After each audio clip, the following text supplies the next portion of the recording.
The first time I followed the sound of music, I told myself it was because I was curious, because it was late and the apartment felt too quiet and the little tinny melody slipping through the hallway didn't make any sense. But if I'm honest, if I'm Angie honest, the kind that makes your stomach drop a little, I followed it because my boyfriend had started collecting secrets the way some people collect coins. Not flashy, not loud, just weighty. Small things that clinked in the dark. Phil and I had been together almost 3 years. We had our rituals, Sunday grocery runs where we argued about cereal like it mattered, the way he made coffee too strong and called it correct, the way he'd kiss my forehead when he walked past my desk while I worked from home. We were steady, we were boring in the best way. I trusted him, and then, over the last few months, the steady started to wobble. It wasn't he's cheating wobble. It was something quieter. Phil taking his phone with him to the bathroom, Phil doing laundry on his own for the first time in our entire relationship, like he'd discovered domestic responsibility overnight. Phil coming home from work and heading straight to the bedroom with an excuse about a headache, then emerging 20 minutes later with red eyes like he'd been staring at bright light. Once, I found a small brown package by the door. Plain, no branding, no return address, just his name. He snatched it before I could pick it up and smiled too brightly.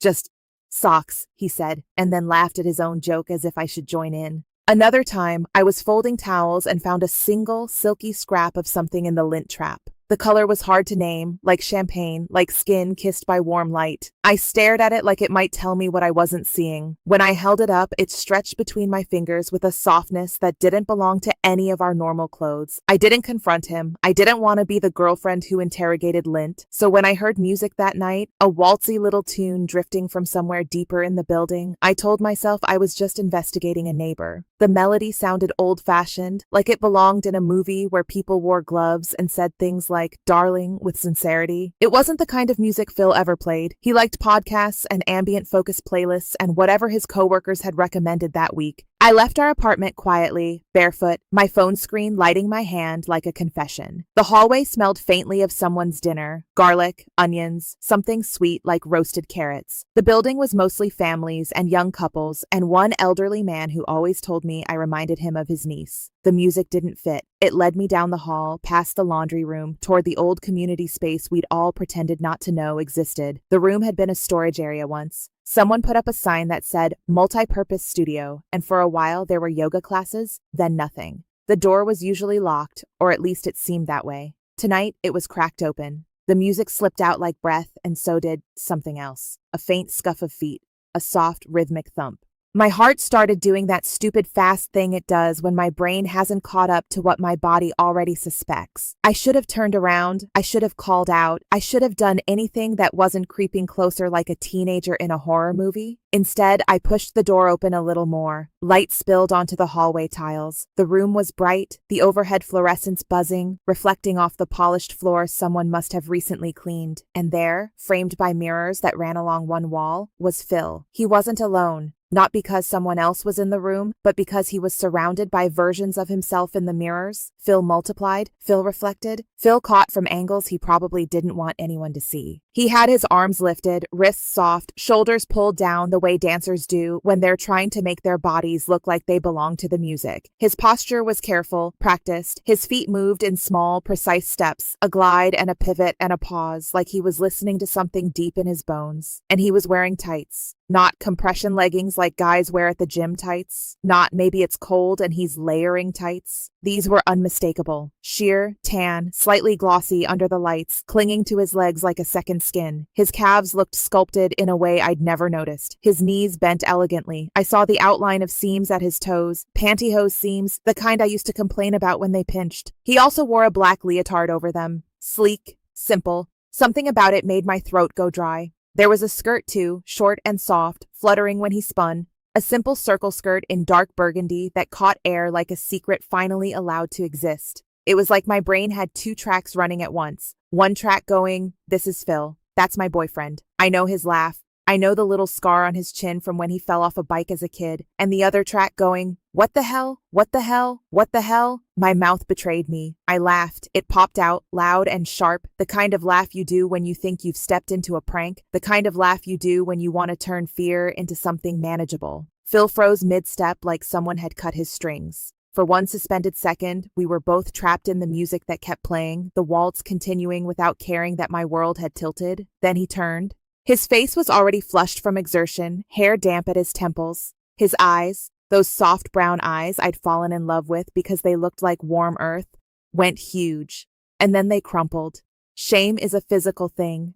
People talk about it like it's an emotion, but I watched it move through him like a wave. His shoulders collapsed, his hands went to his thighs, fingers gripping the tights as if he could tear them off by force of will. His mouth opened, closed, opened again, but no sound came out at first. When he finally spoke, his voice was small, not his normal, steady baritone, something younger. "Angie," he said, like it hurt, and in his eyes I saw it. Humiliation, raw and immediate, the kind that makes you want to disappear. Not, "I got caught being silly." Not, "Oops, you saw me do something embarrassing." This was deeper. It was a fear that I was watching something sacred inside him and judging it like a joke. My laugh died in my throat and turned into acid. I'm sorry," I blurted, because the sound of my laugh echoed in my ears like cruelty.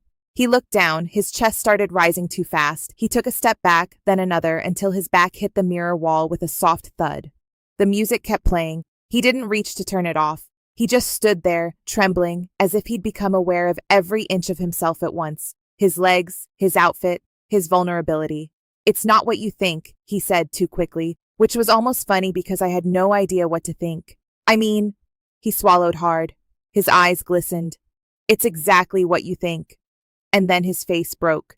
He covered his mouth with his hand like he was trying to hold himself together, but the sound still got out, a rough, choked inhale. His shoulders shook, his knees bent like he couldn't stay upright, the kind of crying that isn't pretty, that comes from somewhere ancient. "I'm sorry," he said into his palm. "God, I'm so sorry. I didn't want you to see. I didn't want anyone to see.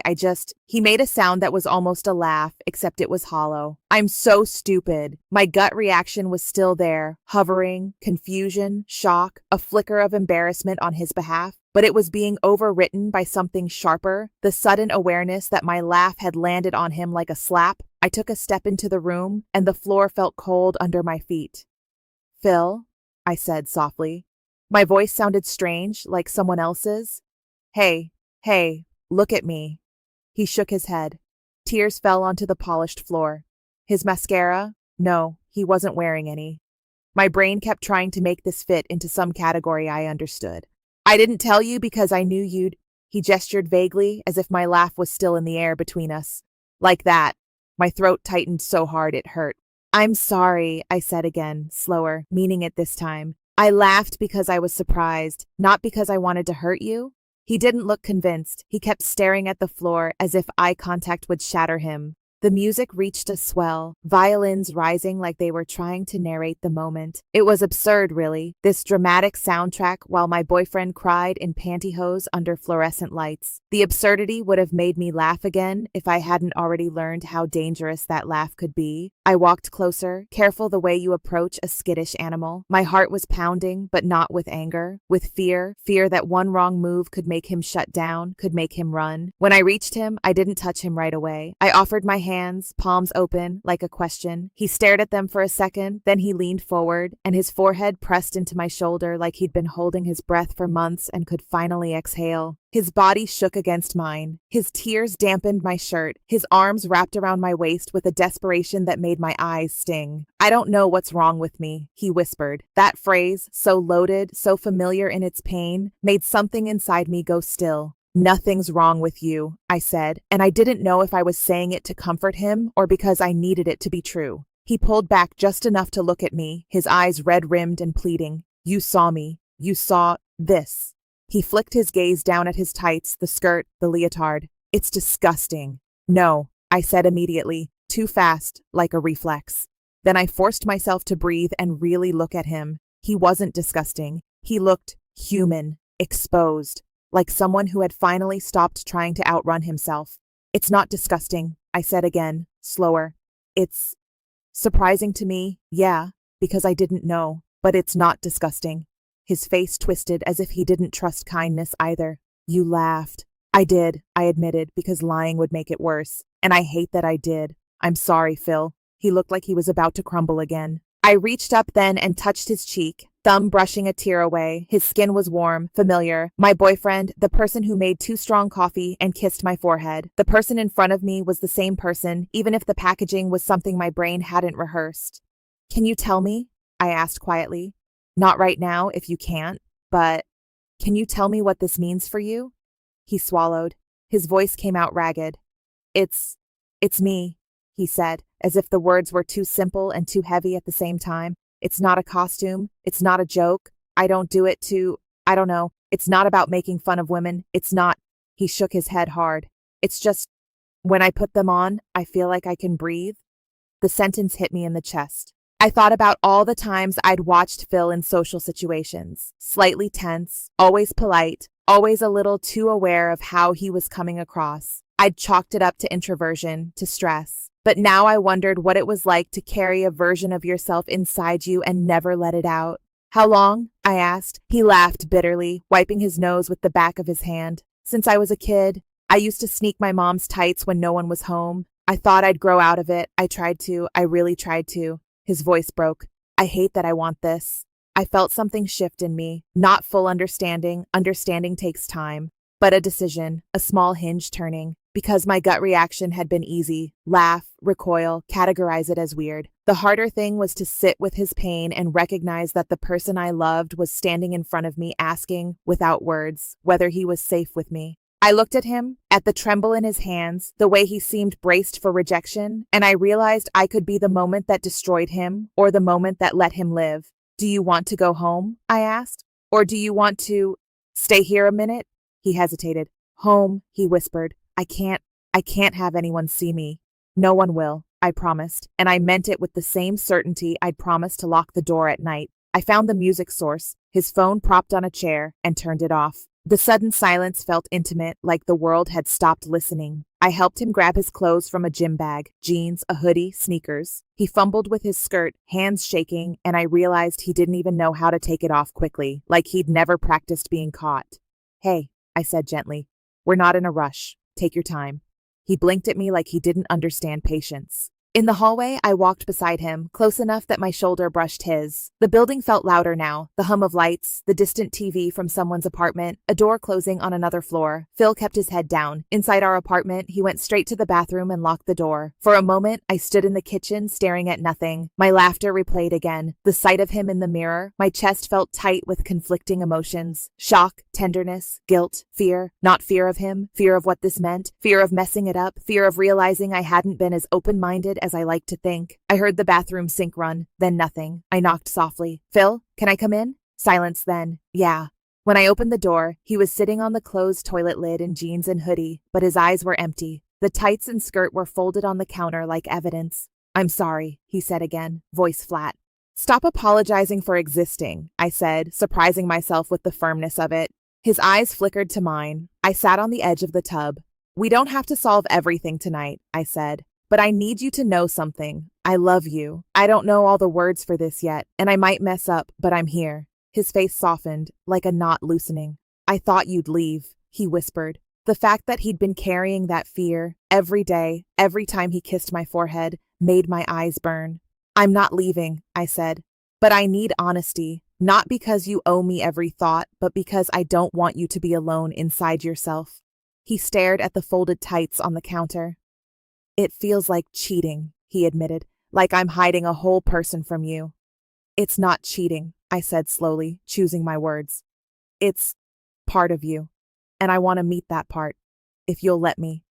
He looked up at me then, and in his eyes was something like hope, terrifying in its fragility. Over the next weeks, we talked in small pieces, like handling something delicate that could shatter if we gripped too hard. Phil told me he didn't always feel feminine. He didn't wake up wanting to be someone else. He just had this private self, this softness, that he'd learned to bury because the world wasn't kind to boys who liked silky things. He told me how he'd tried to stop, how he'd thrown away clothes and then later bought them again in secret, the cycle of craving and shame. I asked him what he wanted, not what he thought he should want, not what would be easiest, what he actually wanted. I want to feel pretty, he said one night, so quietly it almost vanished. And I want to not hate myself for it. The sentence cracked something open in me, Because I'd spent years as a woman navigating a world that constantly told me my appearance was currency, that femininity was both expected and mocked, that softness could be weaponized against you. I had my own complicated relationship with dresses and makeup and heels, things I'd worn because I wanted to and because I was supposed to, sometimes both at once. Seeing Phil reaching for those same things, not as a joke but as a lifeline, made me realize how many assumptions I'd carried about what clothes meant.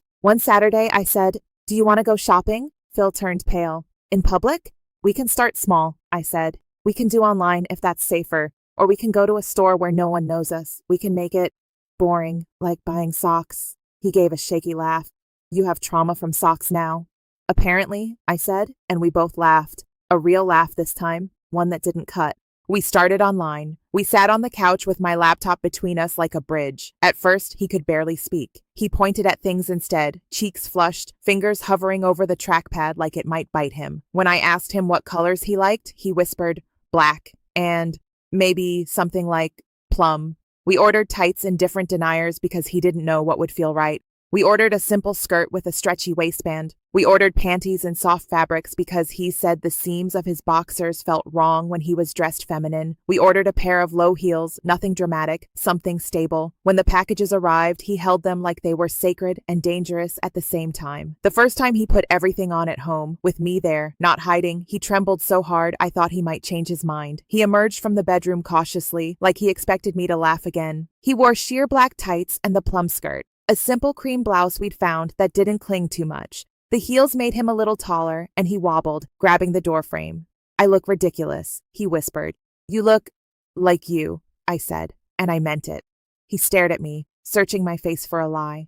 Then his shoulders dropped as if he'd been holding them up for years. He looked at his legs, his skirt, and his mouth trembled. "Pretty," he said, almost like he was testing the word. "Yes," I said, "pretty."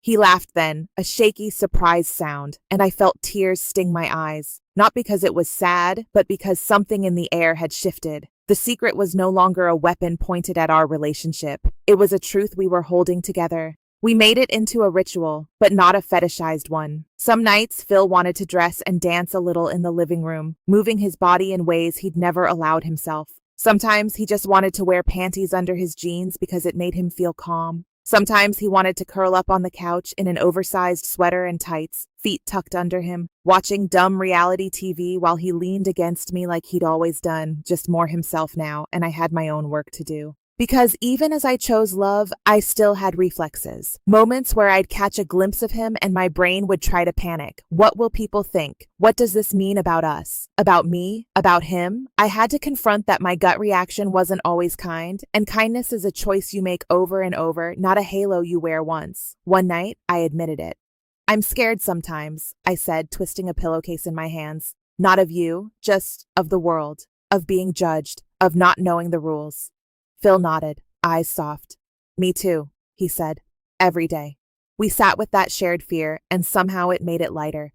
Like naming it, put it on the table instead of letting it haunt the corners. The more I supported him, the more I saw him bloom, not into someone else, but into a fuller version of the man I already loved. Phil started smiling more. He slept better. He stopped flinching when his phone buzzed. The secrecy drained out of our apartment like stale air leaving through an open window. And the funny thing was, I began to love his feminine side, not as a novelty, but as an intimacy. It felt like being trusted with a hidden room in someone's house. It wasn't about turning him into anything. It was about witnessing him when he wasn't armor-plated. Sometimes he'd ask for my help. "Does this skirt sit weird? Is this too much? How do you walk in these without dying?" I taught him the small practicalities. How to roll tights carefully so they didn't snag. How to use a little clear nail polish on a run to stop it from spreading. How to take smaller steps in heels. He taught me things too. How to listen without trying to fix. How to let someone's truth be messy and still real. One evening, months after the night in the studio, Phil asked if I wanted to go back there with him. "The multipurpose room?" I asked. He nodded. His hands were still a little shaky, but his eyes weren't full of shame anymore. "I want to dance," he said. "Not in secret." My heart squeezed. We went late, when the building was quiet. Phil brought his little speaker, a playlist he'd made. He wore tights under joggers and a hoodie at first, like training wheels. Then, once the door was locked, he changed. Black tights, a simple skirt, a soft top, nothing theatrical, just him. He stood in front of the mirror and took a deep breath. I watched his chest rise and fall. I remembered the first time I'd seen him here, frozen, humiliated, collapsing. Now he turned to me and held out his hand. "Will you?" he asked. "I don't know how," I admitted. "I'll teach you," he said, smiling. The music started, something gentle, a piano line that felt like a slow sunrise. Phil placed my hand on his shoulder, his other hand at my waist. His touch was careful, respectful, asking permission with every movement. We swayed, my feet stumbled. He laughed, warm and genuine, and I laughed too, the sound echoing in the room, but this time not as a weapon, more like relief. "You're doing great," he murmured. "You're lying," I said, grinning. "Maybe," he said, and he guided me through a turn. The skirt flared, the tights caught light. Phil looked free. In the mirror, I saw us, Angie and Phil, holding each other in a room that smelled faintly of cleaning solution and dust. Two adults learning how to exist in honesty. It wasn't some movie-perfect montage. It was awkward and real and tender. After we danced, Phil sat on the floor, back against the mirror, and patted the spot beside him. I sat down, our shoulders touching. The room was quiet except for our breathing. "Thank you," he said suddenly. "For what?" I asked, though I knew. "For not making me smaller," he said. His voice wavered. "For not turning me into a joke." Guilt flickered in me again, because I had for a second turned him into one. But I also knew what mattered was what I did next. "I'm still learning," I said, "but I'm here." He looked at me with an intensity that made my stomach flutter. "I've never had a partner," he said softly. "Not like this. Not someone who chooses me even when it's complicated." "We're supposed to choose each other," I said, and my voice broke a little. Phil's eyes shone. He reached into his bag and pulled out something small. My brain expected tights. Instead, it was a little velvet box. I froze. "Phil," I whispered. He swallowed hard, his hands trembling, and then he opened it. Inside was a ring, simple, elegant, not flashy. A thin band with a stone that caught the light like a held breath. "I know we didn't plan this," he said quickly, words tumbling. "And I know this part is supposed to be a surprise, and I'm terrible at surprises, and I'm probably doing it wrong." He let out a shaky laugh, then sobered. "But Angie, I don't want to live two lives. I want one life, with you, where we're honest, where we protect each other, where we don't make each other smaller. Will you marry me?" The question landed in the room like something sacred. For a second I couldn't speak because my mind flashed backward. The hallway laughter, his humiliation, my fear, then forward, the couch with the laptop, the packages, the dances, the quiet evenings where he leaned into me like trust made flesh. I looked at him, Phil, my boyfriend, my best friend, a man brave enough to show me the parts of himself he'd been taught to hate, a man who had learned with me that love wasn't just comfort, it was courage. "Yes," I said, tears spilling. "Yes, Phil, I'll marry you." His face crumpled in relief, and he laughed through tears. He slid the ring onto my finger carefully, like he was afraid to bruise me with joy. Then he kissed me, not frantic, not possessive, just present, his hands on my cheeks, grounding himself in the reality that I was still here. We sat on the floor for a long time after that, shoulders pressed together, the mirror behind us reflecting our messy faces, and the ring catching the overhead light. I thought about how love isn't a single grand gesture. It's what you do with your first reaction, your second reaction, your third. It's what you do when you realize your instinct might be cruel, and you decide to be kind anyway. Later, walking back to our apartment, Phil held my hand so tightly it almost hurt, like he was anchoring himself to the world. He wore joggers over tights, but I knew what was underneath, not just fabric, but truth.